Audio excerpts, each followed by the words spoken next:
Okay, hi everyone. Today I'm here with Mr. Steffan de Graffenried from the US, whom I've known for a very long time. I've met Stefan on the internet, God forbid, and we became friends over the years. And actually, I think, please correct me if I'm wrong, Stefan. When I met you first online, I believe you were training a lot of, I guess, what people would call as external kung fu, and you're just making your way towards an internal practice.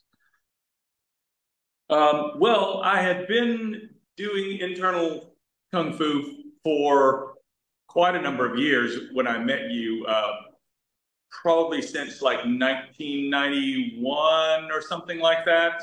Uh-huh. I was not with my current teacher yet, I think, when I Yep. met you. Yes, I don't think you had met Adam at that point in time, and I believe you went through a certain period of time where you were meeting a lot of internal teachers and testing them to see who you actually want to dedicate to training with, if I recall correctly. I was uh, I was in transition from my second teacher, second internal teacher, Uh-huh. to a new teacher, and I was in contact with a few different people, but eventually settled on Adam. Very cool. And now, after all these years, you are most definitely one of Adam's senior students.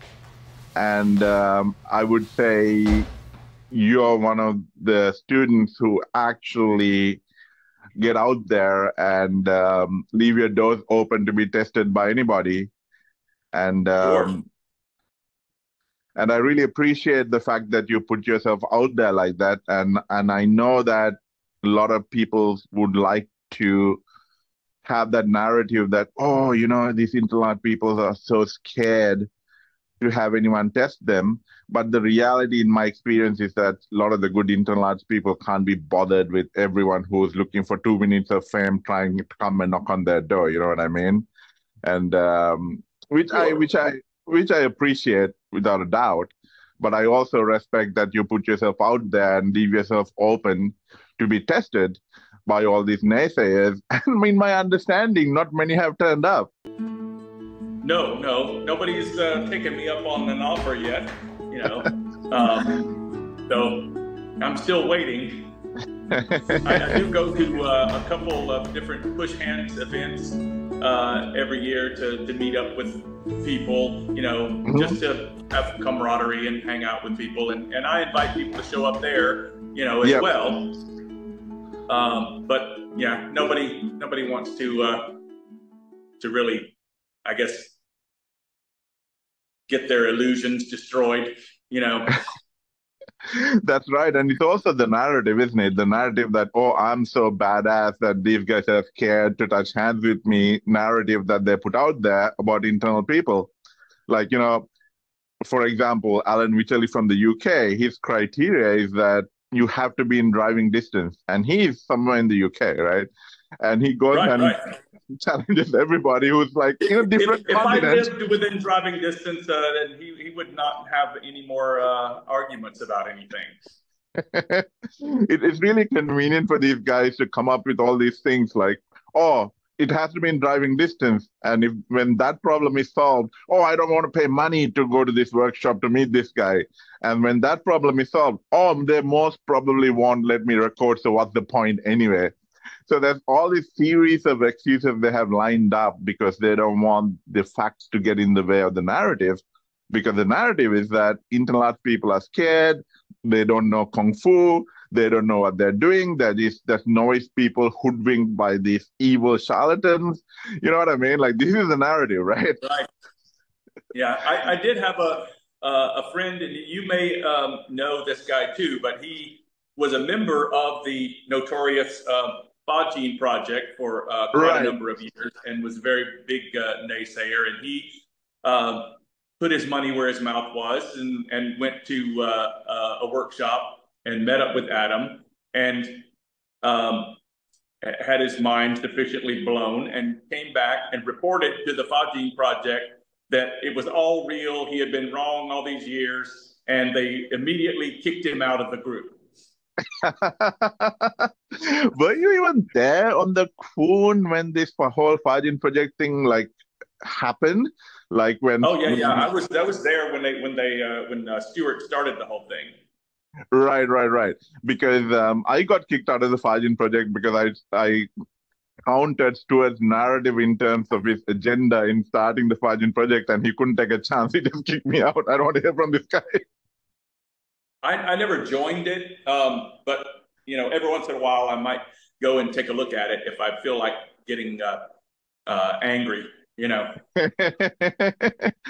Yeah, I mean, I don't think these people are even worth getting angry about. I don't get angry with these guys these days. I mean, though even I can't participate in there. Apparently, I'm a big topic there all the time, along with Adam and a few other people, you know.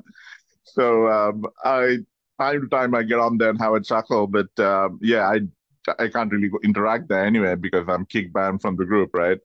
But anyway, Well, I never now. interact with them, but you can go and look around because they don't have the group set to private or whatever. So I do go and look around every once in a while and see if perhaps they're discussing me since I did at one point make Matt Stamp's circle of disgust or whatever it was that he had, you know. Yeah, Matt Stamp's Dear Diary, so to speak. Yeah. I mean, you know, I would recommend a therapist, but I guess if it gets some steam off for him and makes his life more livable on a day-to-day basis, why not, right? But anyway, so speaking of narratives, like one of the things I wanted to discuss with you is that because you come from a very strong background of what is like what people refer to as external kung fu training before getting into internal kung fu. And I think you've been involved with the yoga practice for a very long time as well. And Yes. so this doesn't usually fit in with the narrative that these haters, so to speak, put up, which is that, oh, these people who are following the woo-woo are like inexperienced people who don't know any better, who are hoodwinked by these evil charlatans who present this woo-woo kind of thing, right? That So, is definitely a thing that I've heard from people.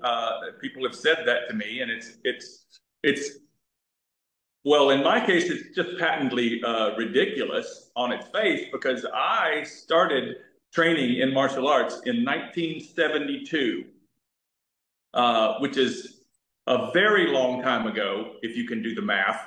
And when David Carradine came on television, Kung Fu, the original TV series, you know, and he was walking mhm, across the desert playing a flute and kicking people's ass. That is mhm. when I decided that's what I had to do, and I have never looked back. So the only class I could find in my neighborhood at that time, and I was about 7 years old, uh, was a judo class. So I started out with judo, uh, Uh-huh. and I learned to hit people with the planet, as the judo people say, Yep. and and then from there I started doing old school taekwondo, which is more like what Tang Soo Do is. You know, I don't know if you Uh-huh. know the distinction there, but it's not definitely not new taekwondo. When they tried to Yes. separate themselves from Tang Soo Do and like watered everything down quite a bit, it was Yep. old school stuff. You know, hardcore. I did that for a number of years, and then I did change over to do Tang Soo Do after that. And I'm a fourth degree black belt, which is a master level in Tang Soo Do, and all that training before I started doing Chinese martial arts, which Very was in like cool. 1986, I think. I started Hmm. doing Chinese martial arts, and Uh-huh. my teacher at that time was Jamie Hooper, who was very accomplished in all the martial arts magazines, won every competition from coast to coast for many, many years. And he happened to be he happened to come in contact with all the big time Chinese masters, and they all fell in love with him and taught him everything they knew.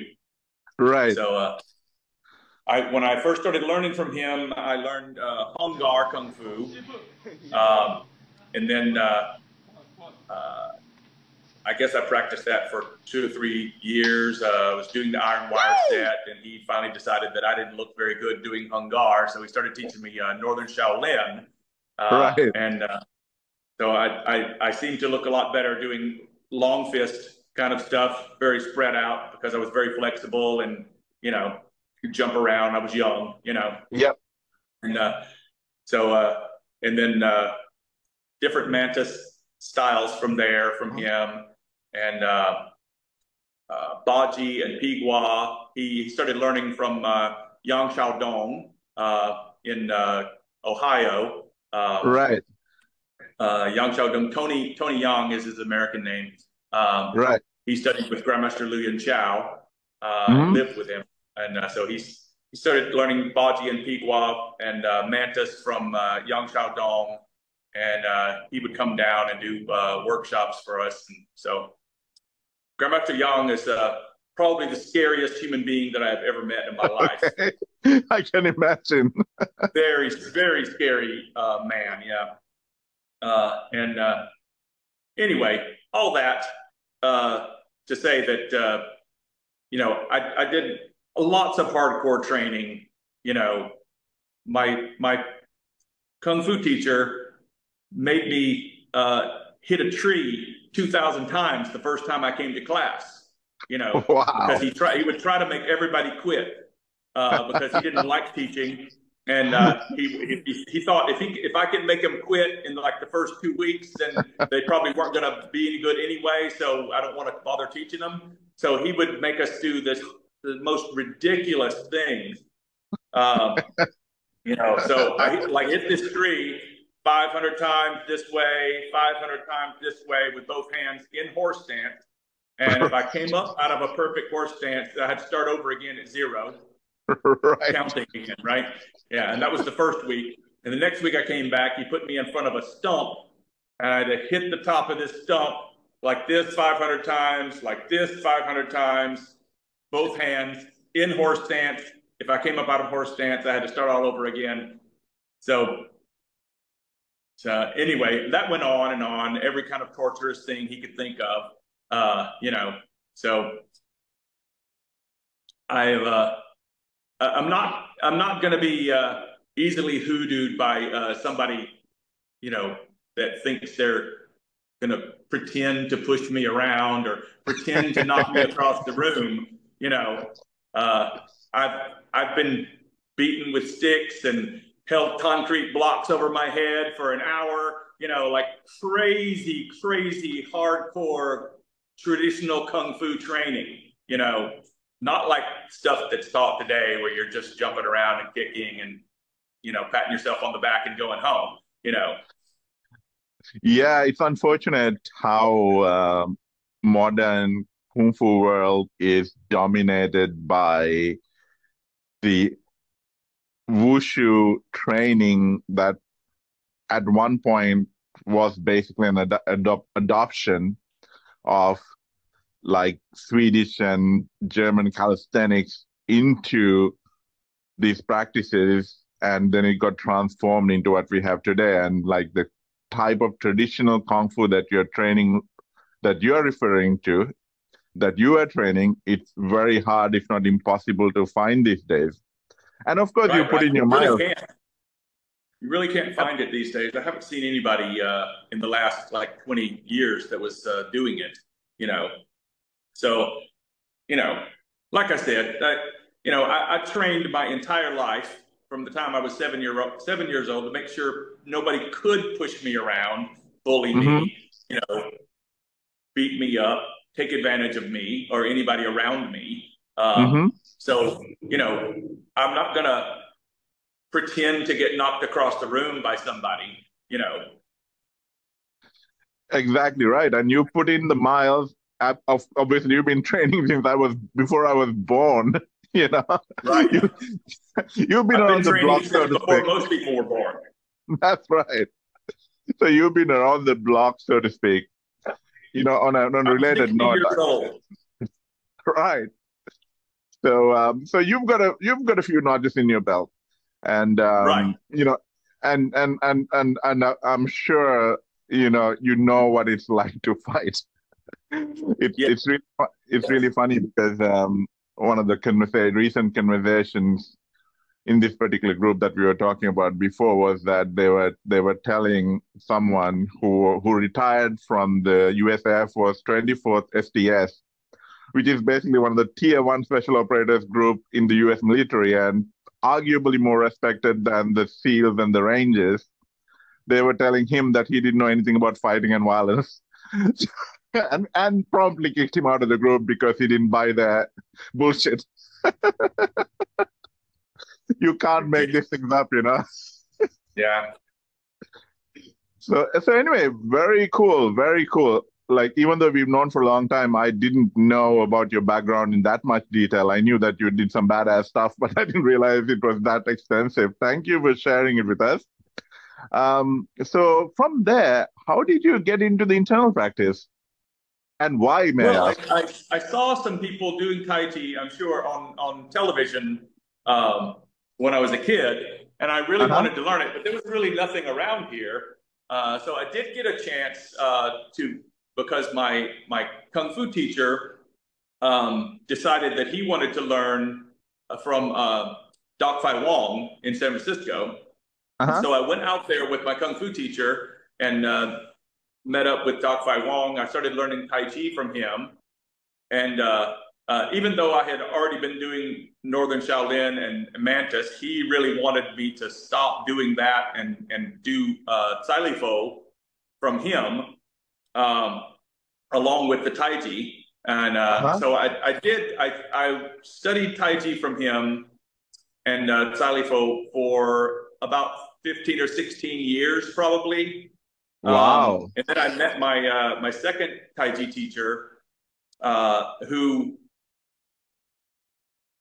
basically just took one finger and flung me across the room.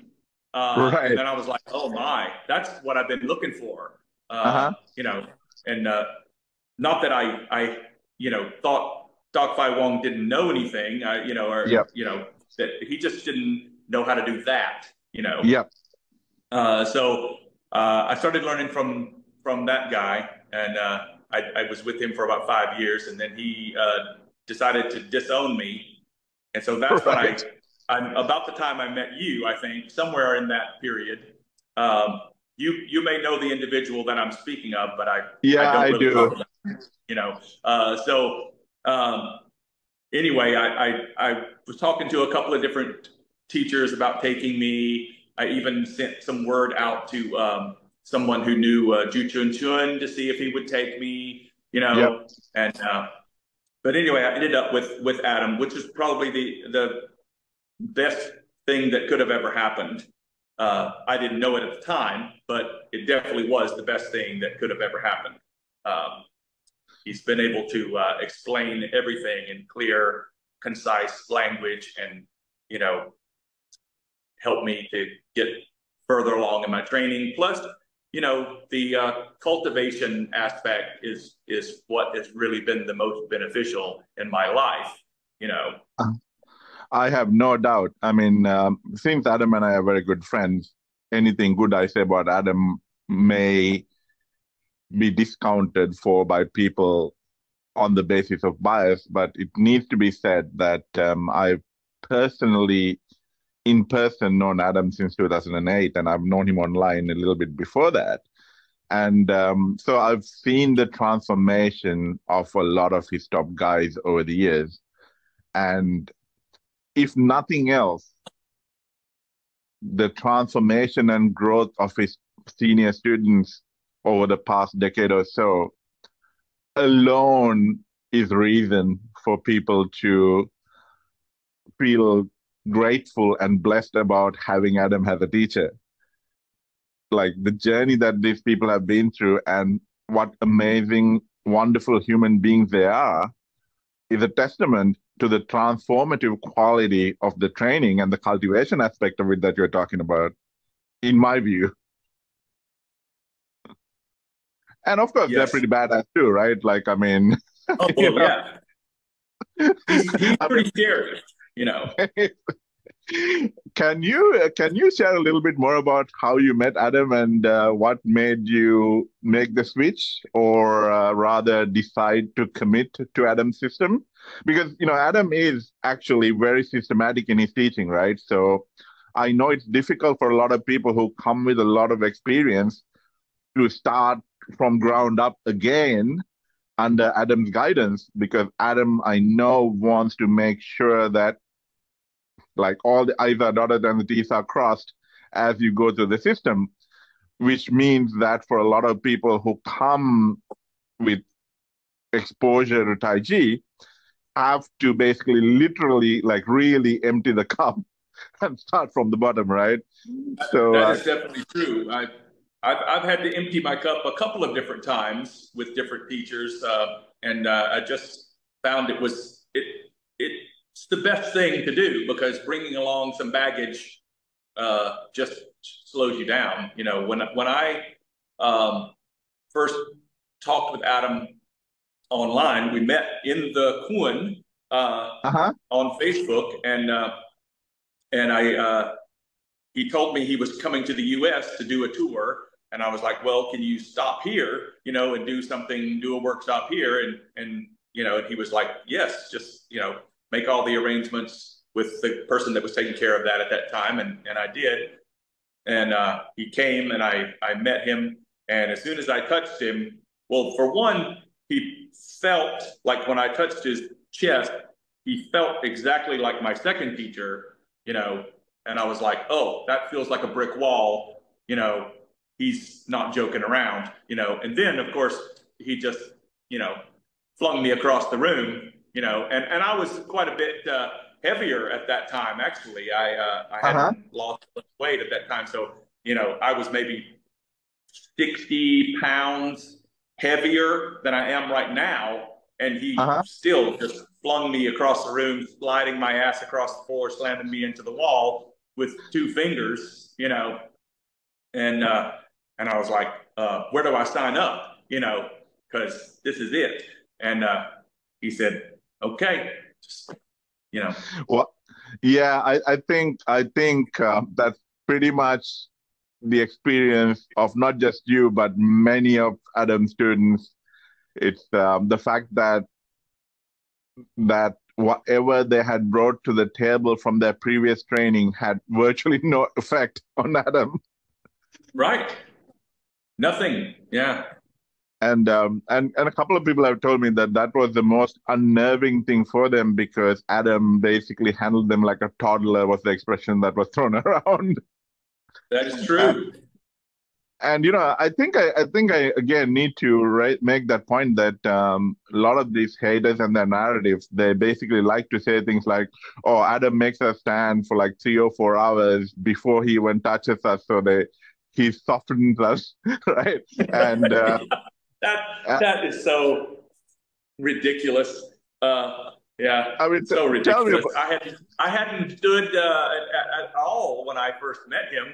You know, not even actually for 5 minutes ever, Right, other than crazy horse dance, stuff that right, I had to do with my kung fu teacher, which was insane. yeah, I had a test one time where I had to stay in horse dance for 30 minutes. wow. Yeah, and But but that yeah, was but then again, I hadn't been standing in horse stance all day long when I met him. I was fresh and ready to go, and he was still able to just fling me around like a rag doll. and the other accusation that is thrown around is that Adam has people holding specific positions, and then he comes and outflanks them and throws them, which is again so Yeah, ridiculous. it's very ridiculous. I don't even know how they can come up with this stuff.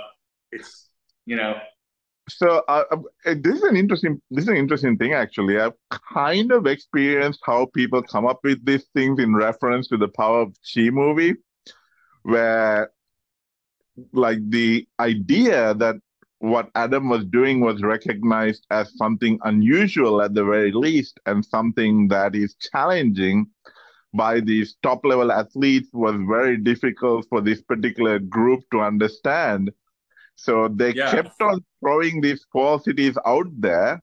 Like everyone was coming from different angles and throwing all kinds of different lies into the mix, to the pot. And eventually, over time, a narrative emerged with all the lies that they can live with. And now that has become the narrative about the power of chi, not the reality at all. So it was really interesting to see how this the lie that they can all live with emerge from the truth over a course of time by collective effort of multiple people who can't handle the truth. Right, right. And none of these people have ever met Adam in person, you know, to go and actually, find out if they're, full of crap or not.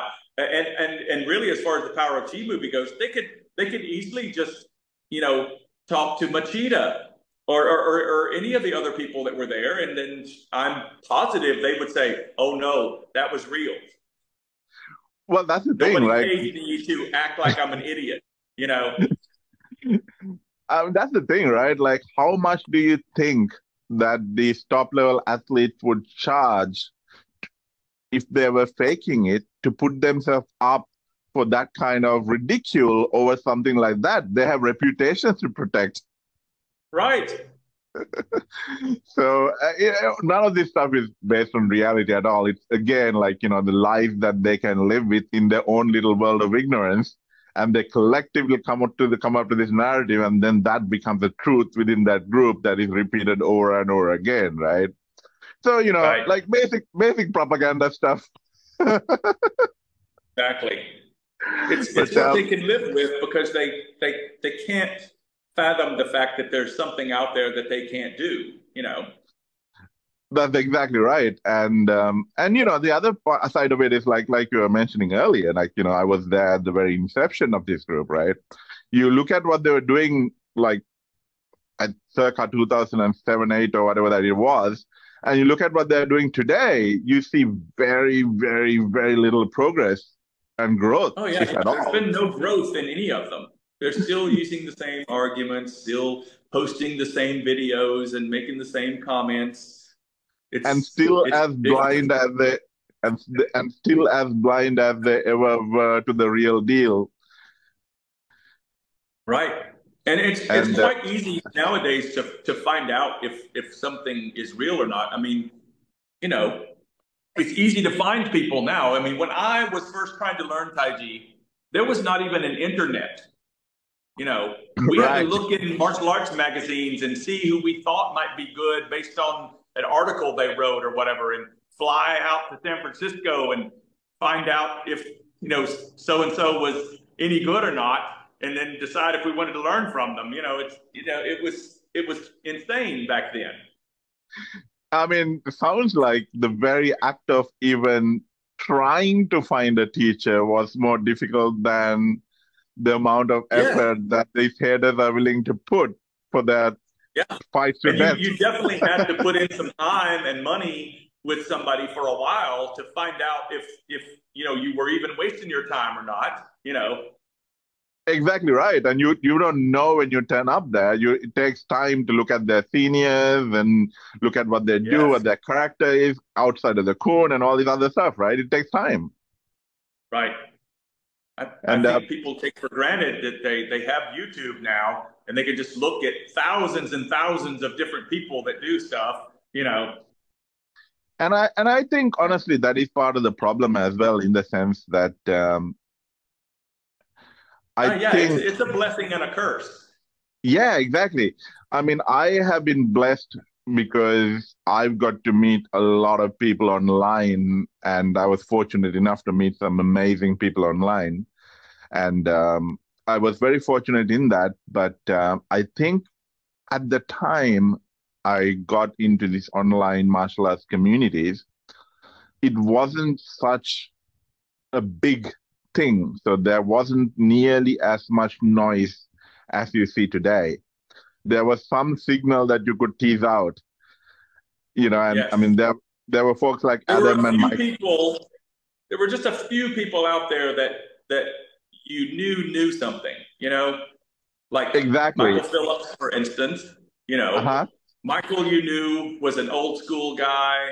He knew something. He came up through hard style or external style kung fu, Northern Shaolin, and I'm sure had a very cruel, mean teacher like I did. And he wasn't a guy you wanted to grab a hold of in real life. Yep. And you could tell just from the way he, answered questions that, he Absolutely. was the guy, and he's been very helpful to me over the years. We Absolutely. chat online and chat on the phone over the years, very, very many times.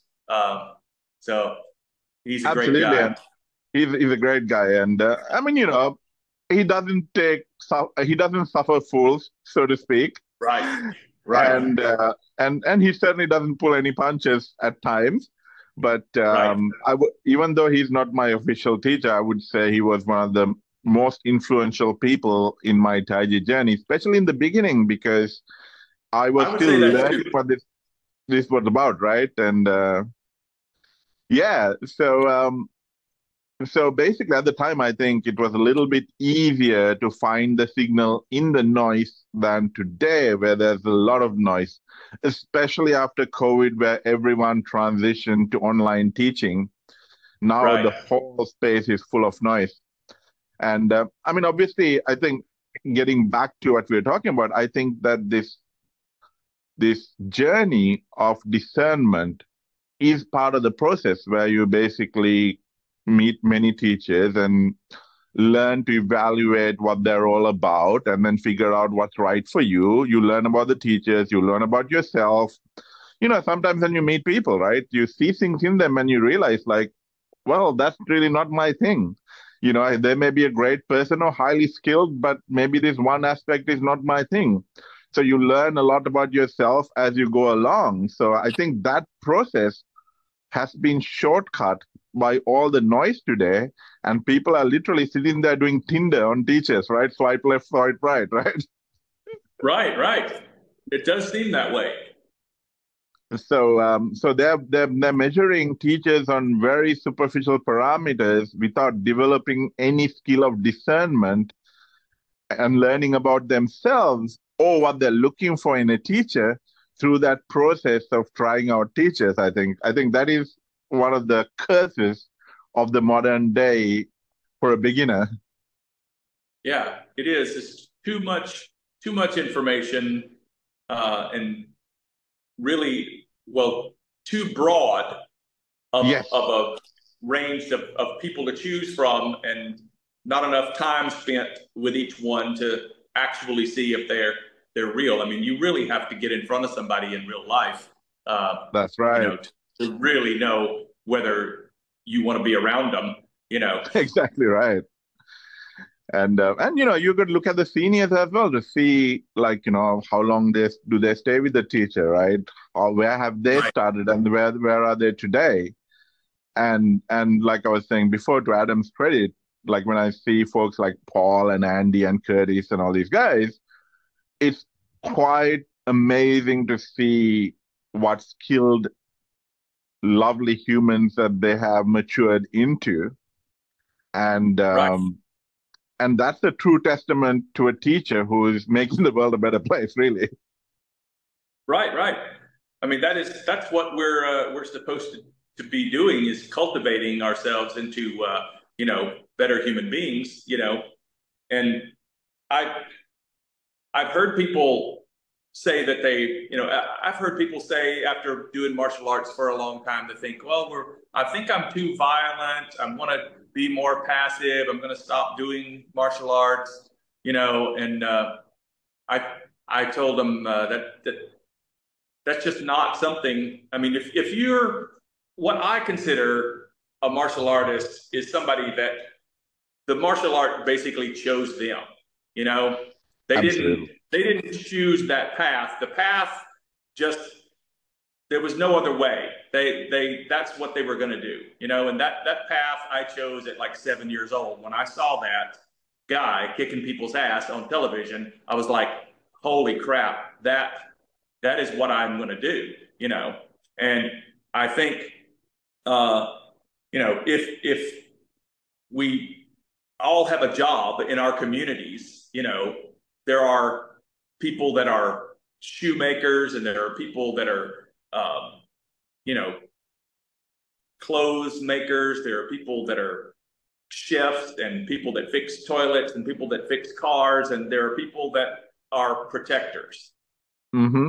And not everybody is a protector. It's just like not everybody knows how to fix their own car, you know. And if you're on that path, then you're that guy or girl, right? Yep. So you now have a responsibility because you've attained those skills. Like you can't like stand by while some grandma gets beat up on the train next to you. You know what I'm Exactly saying? right. Exactly right. And not only that, but I say if there's any kind of reward system in the afterlife, you don't get a reward for not harming anybody if you're not capable of doing it. Yep. Absolutely You know right. what I'm saying? So I Yep. always tell my students, you have to make yourself into the scariest monster walking on the planet, and then treat everybody with loving kindness. And that means something. Yes. That's an excellent way to put it. And unfortunately, I think that some people might get their knickers in a knot because they sounded a lot like Jordan Peterson as well. And I've seen the hate that Jordan Peterson gets when he tells people that you have to Jordan be may have gotten that from me. I don't know. I've been saying it for a long, long time. So yeah, I reckon some people will lose their shit over it. The whole idea of being strong and capable is vilified in modern society, and you know, you see the attacks on masculinity. It's really unfortunate that the modern standard has become that there is some virtue in being weak and being a complainer. You know, like Yeah. they're very different to the mindset that got us through the most insanely difficult times in our history, that we have Right. come to this, you know. Well, I think we're in the middle of that the cycle that from that the Persian general that said you know hard men create easy times, weak men create hard times create strong men create easy times create weak men. You know, we've had some easy times, and it's created a lot of weak men. You know, so and the weak men are going to create hard times. So we're coming into that cycle again, I think, where the weak men are going to create a very hard time for everybody, and then that's going to create some more strong men, hopefully. Hopefully, hopefully, whatever the hard times they create won't up annihilating us all. That's fingers crossed, you know. Right, right, right. Because So, according to all the you know spiritual gurus, we're in the Kali Yuga right now, you know. So and you know, like it's not such a stretch to just have a look and see the way things are going, right? And right. and speaking of Kali Yuga, right? I would love to hear your motivation for basically putting yourself out there and saying, okay, rather than shit talking about something that you don't know, come try me. I'm here, come try me, and then we'll talk about it, right? And to be fair, like I was saying before, there are a lot of people in the internal arts who are not of that nature. They don't want the conflict. They don't want to deal with that, which is perfectly fine. Like they don't want their lives to be disrupted by these conflicts, which is fair. But I have special respect for people who put themselves out there and, in a way, defend the blood, sweat, and tears generations of masters prior to us have put into these things to have them available to us today. You know what I mean? Well, yes, and I'm going to say something controversial.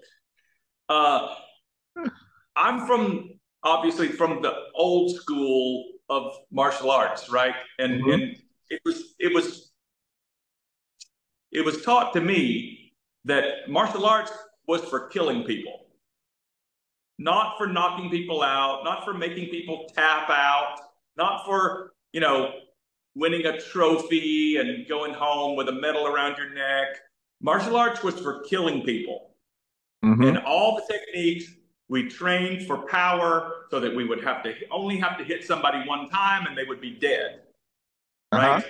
That is the way I trained all the way up, right? So I'm not interested in medals and trophies. I've won quite a few, but that's not what martial arts is about, right? Yep. It's about protecting yourself and in the most severe way imaginable. Yep. It's very violent, it's cruel, it's horrific, some of the things. Like when I explain to my students, when I'm teaching them like the beautiful flowery things in northern Shaolin, how horrific they actually are in practice, they're like, Yep. oh my God, how can I ever do that to somebody? I'm like, Uh-huh. well, hopefully you And won't have to. But yeah, absolutely right. And to be fair, that type of responsibility is not for everyone either, right? Like you were saying before, right. there are different personalities, different skill sets, different aptitudes, and that type of responsibility is not for everybody.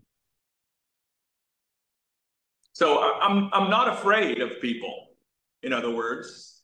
You know, Uh-huh. I don't believe that anybody is going to, you know, hurt me.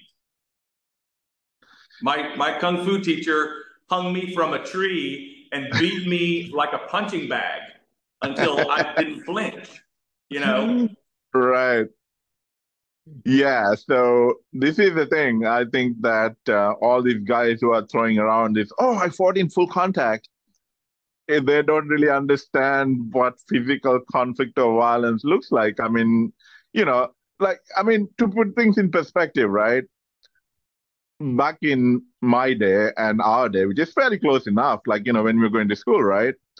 Like full contact fights was a regular thing. You know what I mean? And they were real full contact fights because there were no gloves, there were no referees, there were no rules, right? Right. Sometimes you just curl up on the ground and hope the kicking stops soon. Like I mean, this is the reality we are talking about. And most of the time these guys weren't like trained fighters, so they didn't really know the parameters. They would go at like you'll get a chair thrown at you when you're down on the ground. Right. So like this Anything whole can happen, if exactly there's a kitchen sink loose on the wall, I'll probably pull it off and hit you with it. exactly right. And I still remember being hit in the face with a bicycle chain, and that's quite an experience. Right? You don't quite appreciate the dynamics involved in being hit with a bicycle chain until you actually are. It's just so this whole thing about like, oh yeah, I wore gloves, like got on the ring with some kind of restrictive rules, and I had this full contact fight. Like, I mean, come on, like kids. When I started training in the early 70s, the gloves weren't even invented yet for karate people.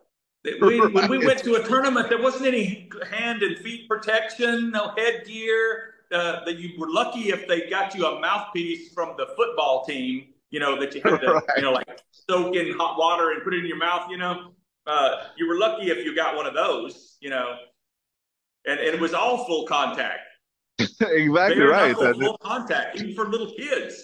That's right. So yeah, it's really funny how people are throwing around like, oh yeah, what have you done with your Tai Chi? I've been full contact in this thing where it was like 2 5-minute rounds, and there were like all these people watching and referees and gloves, and I'm like, oh my God, give me a break. But yeah, I mean, I guess these are the Kali Yuga times that we live in, and we have the paper tigers in the Kali Yuga times going out there and trying to roar, but they come out sounding like little quacks or meows. Right. So, Stefan, stepping a bit away from all the nonsense that is going around, could you share a few thoughts about what it was like or training in the internal systems in your experience? Like, what have you found the most transformative aspects of the internal systems are in terms of all the range of things that you do, right? Like, I mean, authentic internal systems is not just about like come and do the form twice a week. It's got a whole lot of Right. Jibin Gong and a whole lot of Nei Gong associated with it and a whole lot of partner practices. So could you share a little bit about that? Well, yeah, when I was studying with Doc Fai Wong, we had the typical Taiji curriculum that about 99% of all Taiji schools have around the world, which consists of three things, right? Warm up, do the form, play some push hands. That's Right. the entire curriculum, right? So there was no Jipan Gong, there was no standing practice, there was no, I Ching Jing practice, nothing like that, right? So it was quite a shock to come into Adam's system and be challenged again on a very physical level, because internal kung fu is a lot more painful on a physical level than external kung fu, because external kung fu you can kind of be a little mindless and Mm-hmm. put your mind somewhere else and ignore the pain, and just endure it, but internal kung fu requires you to go inside your body and directly experience all the horrific sensations of each exercise. It's mind-boggling how horrifying it is. Yeah, and so when I think that that's the thing that is challenging, not just in challenging in the sense that Adam's system is a traditional system, but getting all the other Tai Chi people to kind of understand that this is really the normal thing, and you're doing something else, right? Yep. As Mark Twain famously said, it's easier to fool someone than to convince him he's been fooled. Absolutely right. And one of my favorite So things. and these people aren't to blame. I mean, I don't blame the Tai Chi school down the street because it only knows warm up, do the form, play some push hands. Because that's what his teacher taught him, and that's what his teacher taught him. So they didn't have access to this stuff. You know, this stuff has Yeah, not been widely known around the world for very long, maybe 20 years. absolutely right. And also there's a place for that, right? Like we were saying before, again, like not everybody is meant for that protector role. So, maybe if they can get some benefits by doing Well, it the yeah, way that, I definitely think that any kind of Tai Chi, because it is a physical exercise, it's going to have some benefit. They've done so many university studies over the years on Tai Chi.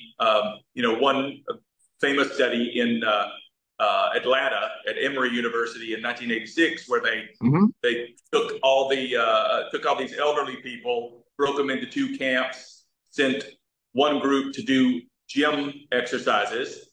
In the Uh-huh. study, they call it Nautilus Right. machines, and because nobody even knows what Nautilus machines are anymore. Yeah. But gym exercises, and then they made another group do Tai Chi for 6 weeks.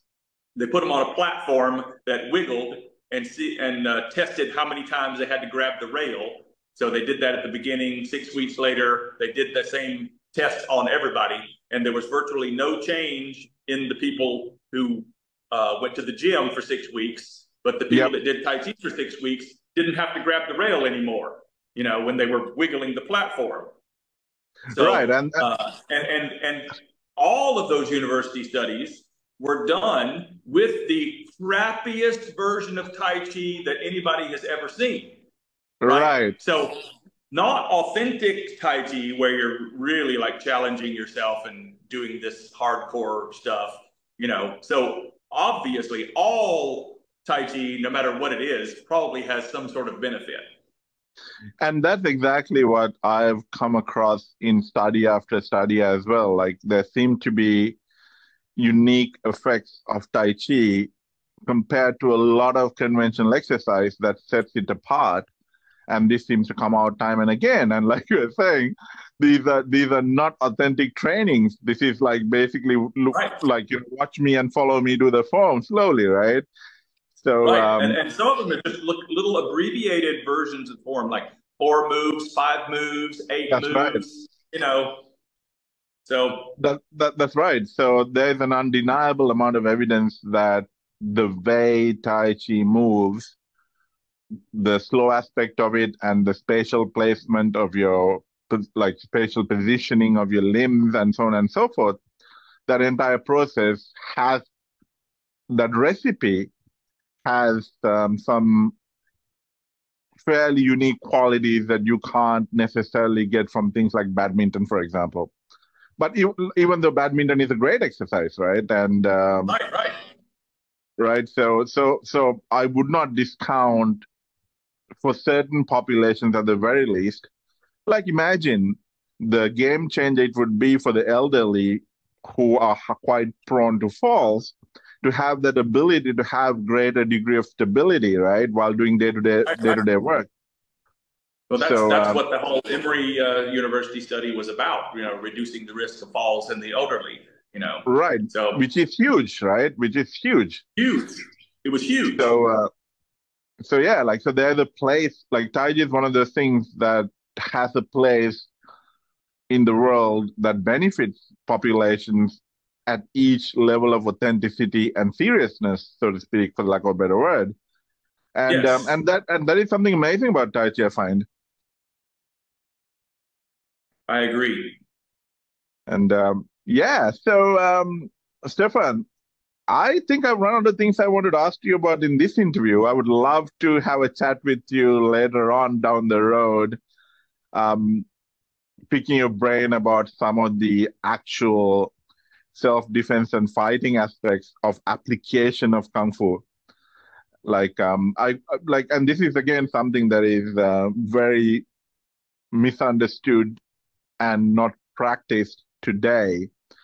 Like I think Kung Fu gets a bad rap because a lot of people who train Kung Fu these days don't know how to use it because they never trained how to use it. So Oh yeah. I'd love Well, to pick your also that brain. there's a lot of in the early days of kung fu in the West. Uh-huh.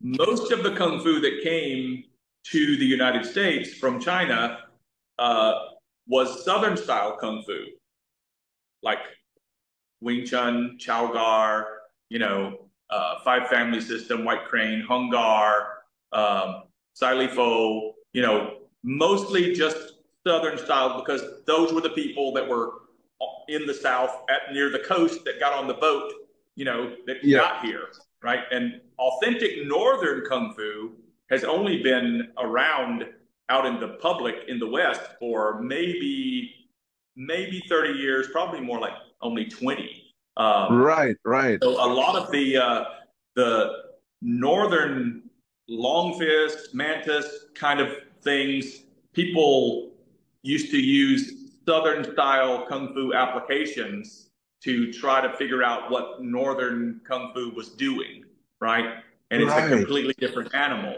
right? So Yes. you had people trying to figure out like people that try to figure out karate applications of Tai Chi, right? Yep. It's a similar kind of thing where people try to use Hung Gar fighting applications for Mantis or Long Fist, and they're nothing alike, right? So yeah, we can have a chat about that sometime. That's another in-depth discussion about how people misunderstand Northern Kung Fu and mix it up with Southern Kung Fu. I'd love to, and I think the physical features of the people from the north was also very different to physical features Yes, from the people in the south, right? And I think that played a right. role as well. But yeah, I'd And love the to have that terrain and the conversation. weather. Yeah, exactly. I'd love to have a conversation about it down the road, Stefan, if you would be available sometime down the road. But anyway, before we wrap up, is there anything that you want to add to what we've been speaking about so far?